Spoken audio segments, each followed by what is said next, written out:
যুক্তরাজ্যে care visa বাংলাদেশিদের জন্য যেসব বিষয় জানা জরুরি। ভিসা আবেদনের আগে কি কি বিষয় জানা জরুরি, বিস্তারিত জানতে ভিডিওটির শেষ পর্যন্ত দেখুন। যুক্তরাজ্যে কেয়ার হোম খাতে কর্মী সংকটের ফলে আইনি শিথিলতার সুযোগে বাংলাদেশসহ বিভিন্ন দেশ থেকে বিপুল সংখ্যক অভিবাসী দেশটিতে যাচ্ছেন। তবে ভিসা আবেদন প্রক্রিয়া, শিক্ষাকাজের অভিজ্ঞতা, বিমানবন্দরে নানান প্রশ্নের উত্তর বা বিভিন্ন তথ্যউপাত্তে অসঙ্গতি থাকার কারণে অনেককেই দেশে ফেরত আসতে হয়।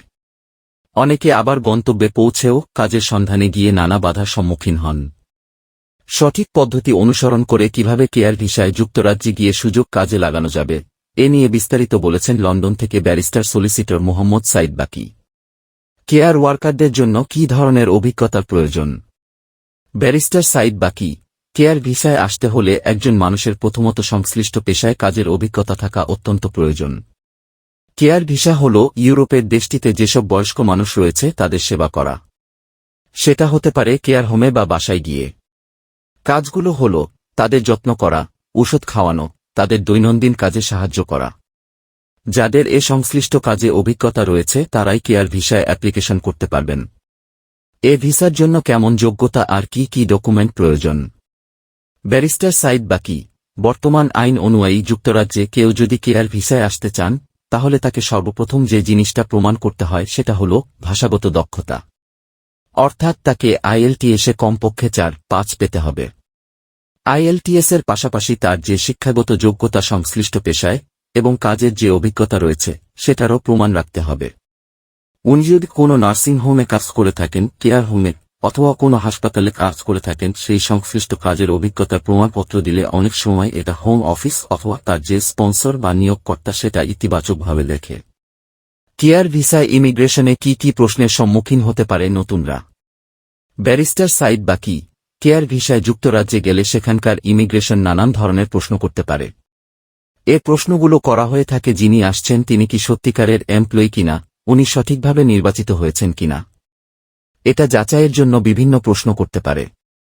সাধারণ তারা প্রশ্ন করে থাকে তিনি যে কাজে আসছেন তার কাজ সম্পর্কে ধারণা আছে কিনা, তার কাজ কবে থেকে শুরু হবে এবং তিনি যে জবটা পেয়েছেন সেটা কিভাবে পেলেন, তার সাক্ষাৎকার করা হয়েছে কিনা, সংশ্লিষ্ট কাজে অভিজ্ঞতা আছে কিনা। নানাভাবে তারা প্রশ্ন করতে পারেন এবং এ প্রশ্নের মাধ্যমে তারা যাচাই বাছাই করে যিনি আসছেন তিনি কেয়ার ভিসায় কাজ করার জন্য যোগ্য কিনা। এ ভিসায় যুক্তরাজ্যে গিয়ে অনেকে চাকরি হারিয়েছেন বা পাচ্ছেন না, তাদের করণীয় কি? ব্যারিস্টার সাইদ বাকি, এক্ষেত্রে আমাদের পরামর্শ হচ্ছে এ দেশে আসার আগে একটু সতর্কতা অবলম্বন করা। চাকরি পাওয়ার আগে উনি কি কি প্রক্রিয়ার মধ্য দিয়ে গিয়েছেন? যে কোম্পানিতে চাকরি করবেন সেটা চেক করেছেন কিনা? কোম্পানি যে কেয়ার ওয়ার্কার নিচ্ছে সেটা তিনি কিভাবে জানেন কোম্পানি তার কোনো ইন্টারভিউ নিয়েছে কিনা? উনি কি প্রক্রিয়ার মধ্য দিয়ে আসছেন এটা অনেকটা নির্ভর করে। যুক্তরাজ্যে আসার পর দেখা যায় অনেক কোম্পানির লাইসেন্স চলে গিয়েছে অথবা তারা কাজ দিচ্ছে না, তাদের জন্য করণীয় হচ্ছে তাদের অন্য কোনো কোম্পানিতে অ্যাপ্লিকেশন করা।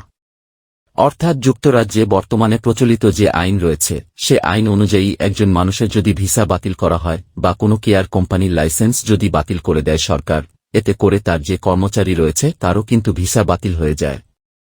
এক্ষেত্রে হোম অফিসের নিয়ম অনুযায়ী তাকে 6 দিনের সময় দেওয়া হয় অন্য কোনো কোম্পানিতে অ্যাপ্লিকেশন করার জন্য অথবা অন্য কোনো ভিসাতে আবেদন করার জন্য।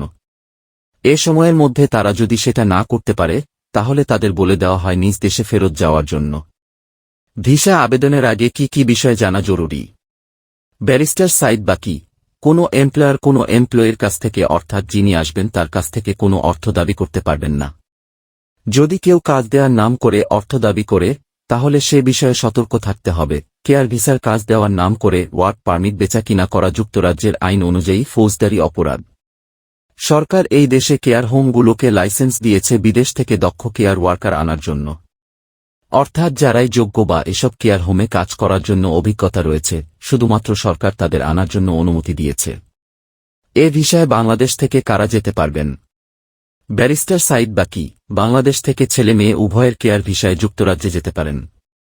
এক্ষেত্রে যে বেসিক রুল রয়েছে তা হল আইএলটিএসে 4-5 পাওয়া এবং সংশ্লিষ্ট পেশার অর্থাৎ কেয়ার ইন্ডাস্ট্রিতে কাজের যোগ্যতা থাকা।